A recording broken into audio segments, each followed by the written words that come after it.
I have a question about Deuteronomy. Somewhere I remember hearing that this means the second giving of the law. I don't mean to be impertinent, but since I already know the first giving, why spend time rehashing what I already know? That's a good question, Joshua.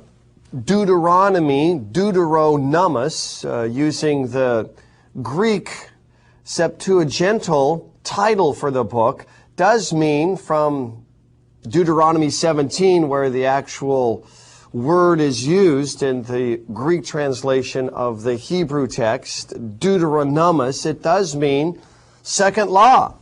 So why repeat what the people already received at Sinai? In our previous discussion, we indicated that they were there some 11 months. Hadn't they received enough Torah and precepts and commandments and statutes and ordinances? Why repeat it?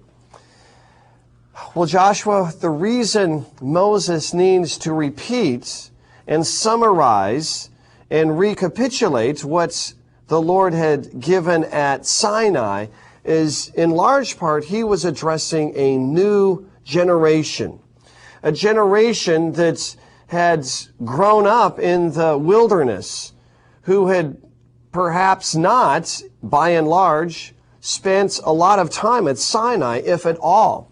You may remember in Numbers chapter 14 that the Lord told Moses to tell the people that anyone who is 20 years old or older would perish in the wilderness. So after 40 years, we have a whole new generation who had not experienced the Exodus, who had not been at Mount Sinai. That's a primary reason why Moses on the plains of Moab gives a recap of Israel's time at Sinai. He's also preparing them to enter the land. This is a major motif that we will come back again and again and again. Israel in the land. So what I want you to look at is the slide, and there is Moses, as we might picture him, and he's holding a tablet. And the tablet has 6 parts to this covenant that Yahweh cut with Israel at Mount Sinai, and it was ratified in Exodus chapter 24. These 6 parts are 6 parts to a Hittite treaty formula. Now, we've already introduced the idea of how Hittite treaties between equals, or as we noted, between a suzerain and a vassal, how these treaties are a prominent part of Old Testament covenant making. So we understand that already, that the Hittite treaties would provide a background and a foundation for the treaties or covenants cut in the Old Testament. But now we have for the first time distinctly these 6 parts of the Hittite treaty, which actually would perform for us a nice outline of the book of Deuteronomy. So let's continue to look at our slide and look at these 6 parts, which in essence would be the major structure of Deuteronomy. The preamble. The preamble in secular Hittite treaties and in a religious context like Israel is simply the suzerain identifying himself to the vassal.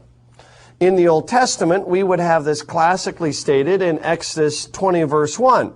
I am Yahweh your God. The second part of this treaty would be the historical prologue. In a secular Hittite sense, it would be what the suzerain did to make the vassal his own. In this case, the historical prologue is always the Exodus. Again, Exodus 20 verses 1 and 2 give us this structure. The preamble, I am Yahweh your God. The historical prologue, who called you out of Egypt, out of the house of slaves.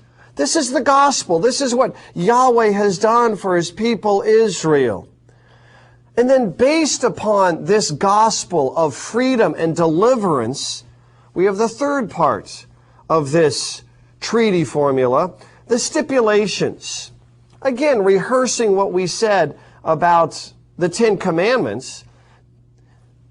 The Ten Commandments come after the gospel in the Exodus narrative. And here the stipulations would be the Ten Commandments. This is how you will now live as the new people of God. The fourth part of this treaty, of the outline of Deuteronomy, would be preservation and rereading. In a secular sense, they would want to preserve the documents, as we would do today. Any business transaction, we hold on to the documents, usually in triplicate, but also rereading to make sure we remember what this covenant is all about. In Israel, the preservation is exactly this. They put the 2 tablets of stone, Aaron's rod, and some manna in the Ark of the Covenant. By means of placing these holy instruments into the Ark of the Covenant, Israel preserved what they had agreed to and what God had done for them. Deuteronomy chapter 16 tells us that the rereading would happen 3 times a year, as all Israelite males 20 years and older would appear before the Lord at Jerusalem, and they would simply reread these great events of Israel's history. Number 5 would be the witnesses to this transaction whereby the suzerain and the vassal become or enter into a relationship. And in a secular sense, we would understand that there are witnesses all the time to business transactions, so that either side can go back to the witnesses and say, remember, this is what the suzerain or this is what the vassal has done, or the employer or the employee. But in Israel's sense, and in the Old Testament, the witnesses to the cutting of the covenant are always heaven and earth. Why heaven and earth? How could they witness anything? Well, the idea is this, that heaven and earth have been around a long time, and they see everything. Now, wouldn't that be the kind of witness you would like in a court of law? Someone who's been around a long time and seen everything happen. So that's the idea in the Old Testament, that heaven and earth are the witnesses to this covenant treaty. Well, the sixth and last part of this Hittite covenant treaty that finds its way into Israel's life in a spiritual theological sense would be the blessings and the curses. In Israel's case, the blessings would be that they could stay in the land and continue to be a missionary people as other nations would come through the land and witness the laws and statutes and the love and the faithfulness and the promises of Israel's God. But the curse would be that Israel would forfeit her gift of the land. Now, this is so important to understand the structure of Deuteronomy and actually the theology of everything that's going to happen from now on in the Old Testament. Because you see on your slide, in the lands, a big question mark. And that is the question of Deuteronomy. How long will Israel stay in the land, continue to be salt and light to the nations around her, and be a missionary people? It all has to do with how they preserve, pass on, read, and reread God's great acts of salvation in delivering them from Egypt. Now, we have several major themes now in the book of Deuteronomy. And let's just look at the slide again to reiterate what I simply said at the get-go of this question in answering it. Is number one, you see the mountain there on the Sinai Peninsula. And then number two, the second mountain on the plains of Moab. That simply reiterates my first point, that Deuteronomy is a second giving of the law for this new generation. So there we begin to understand the slide, and now we're in a position to understand some of the major motifs and themes of the book of Deuteronomy. The first is the lands. The lands. As I indicated, the blessing of covenant faithfulness for Israel as they remain in the land. 167 times we are told that the land is a gift to Israel by Yahweh.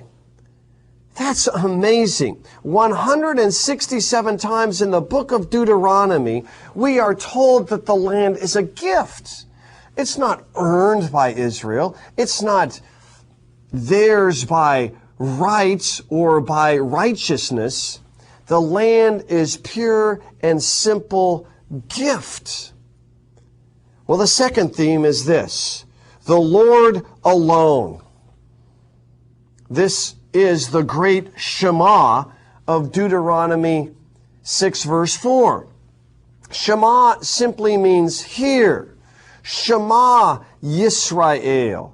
Yahweh Eloheinu, Yahweh Echad in the Hebrew. Hear, O Israel, Yahweh our God, Yahweh alone. Quite often that word in Hebrew, Echad, is translated one, and that's fair enough. But most Hebraists understand this word better, alone. You see, Deuteronomy 6 verse 4, the great Shema, is not as much a reflection on monotheism, that it is, and Israel is certainly monotheistic, believing only in one God.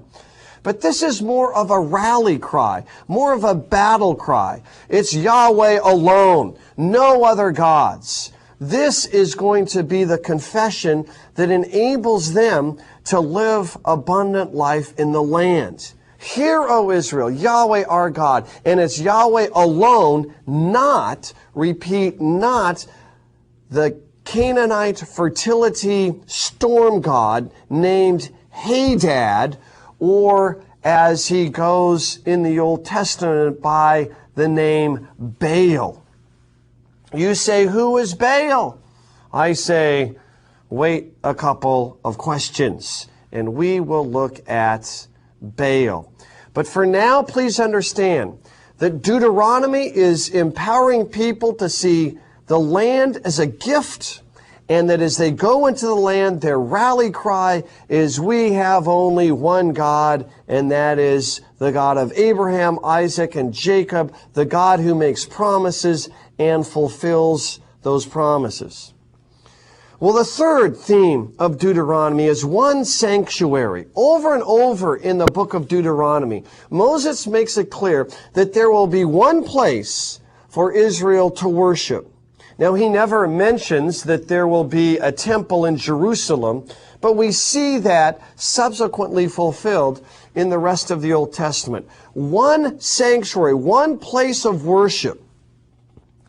The only king who actually got that right is King Josiah. Every other Israelite king in both north and south allowed high places to coexist with the temple in Jerusalem. We will come back to that because the Josianic Reformation in 2 Kings 22 and 23 is pivotal to Israel's history. But for now, understand that this one sanctuary idea never really played out until Josiah was repairing the temple in 2 Kings 22, found the book of Torah, probably the book of Deuteronomy, and took to heart what Moses had written and said on the plains of Moab. One sanctuary. Rewards and punishments would be another major theme of Deuteronomy. What's the reward?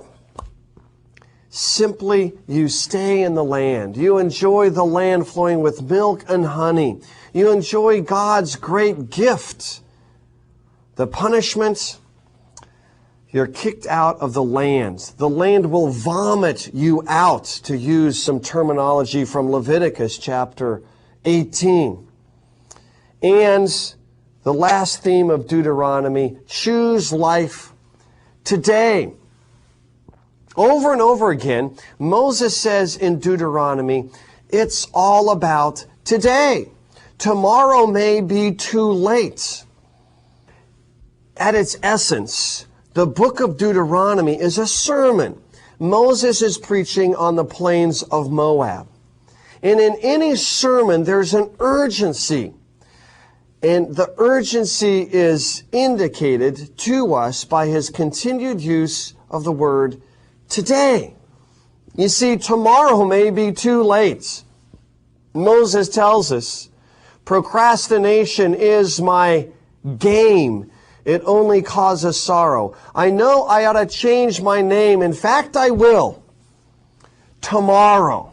Tomorrow is a word from the pit of hell. Satan wants us always to live for tomorrow. But no, Moses tells us that the urgency is always today. Give us this day our daily bread. Psalm 95, today if you hear his voice, do not harden your heart. This is the apostolic appeal that Paul makes in 2 Corinthians chapter 6. I tell you, now is the acceptable time. Today is the day of salvation. In short, Moses shows us something of the preaching task. It's always a call for discipleship and belief today. This is what Joshua would say on the plains of Shechem in Joshua 24. Choose this day whom you will serve. In chapter 24, verse 13. Well, there's one additional theme to the book of Deuteronomy that you don't see on your slide. And that's the theme of warfare. Much of the sermon in the book of Deuteronomy is getting Israel ready to fight the battles, to take the lands. They couldn't earn the land, but they knew it was God's gift to them. But in going in, Moses gives them a strategy so that they can defeat the inhabitants of the land and claim God's promises. For example, in Deuteronomy 9 verse 3, Moses says this, and you know today, there's that word that happens all over the book, that the Lord your God, He is the one who goes before you as a devouring fire. He is the one who will destroy them. He is the one who will subdue them before you. God is the general of this army. That's what Yahweh Tsebaoth, or the Lord of hosts, means. We won't go into the Hebrew syntax now, but the best way to understand the Lord of hosts, I believe, is General Yahweh. He is the commander-in-chief. He's the one who goes before Israel as a devouring fire. He will subdue them. He will destroy them. And Israel need only to follow the might and the power of this general. I want us now to make a connection between this idea of getting Israel ready for battle If you want to look at some specific verses on this in Deuteronomy, look in chapter 20, the first 20 verses, where Moses prepares them for battle. But as a pastor, you will be enabling people to fight spiritual battles, because they too will want to inherit the promises of God. They too have been given great blessings in Christ, but they too live in and among enemies. Not Canaanites and Perizzites and Hivites and Jebusites and Moabites and Amalekites and Edomites. No. Your parishioners live in the midst of enemies called sloth and pride and anger and jealousy and envy and one-upmanship. They live in a culture much like the Canaanite culture that wants to lie and deceive and trap and destroy. Deuteronomy helps people with spiritual warfare. St. Paul makes this connection in Ephesians chapter 6, verses 10 and following. Specifically in verse 12, he says, our agony, our agon in the Greek, or our struggle, our wrestling match, is not with flesh and blood, but it is with principalities and powers and authorities in this dark world. And then Paul goes on to get the Ephesians ready for battle. Take the helmet of salvation and the breastplate of righteousness and the shield of faith and the belt of truth and feet fitted with readiness that comes from the gospel of peace, and take the sword of the Spirit, which is the Word of God. I want you to understand that Paul's admonition to the church in Ephesus is better understood by means of the book of Deuteronomy. Because in Deuteronomy, Moses is doing the same thing. He's getting people ready for spiritual battle, physical battle with flesh and blood. That's the difference. In the New Testament, we don't wrestle against Canaanites, but we do have spiritual enemies. If you want to prepare your people as a pastor for the spiritual warfare that they encounter every day, the best place to start is the book of Deuteronomy. Then go into the New Testament. Then go to Ephesians chapter 6. So there you have it. This second giving of the law, much like this Hittite treaty formula, with these themes, the land, the Lord alone, one sanctuary, rewards and punishments, choose life today, and also preparing people for the battle.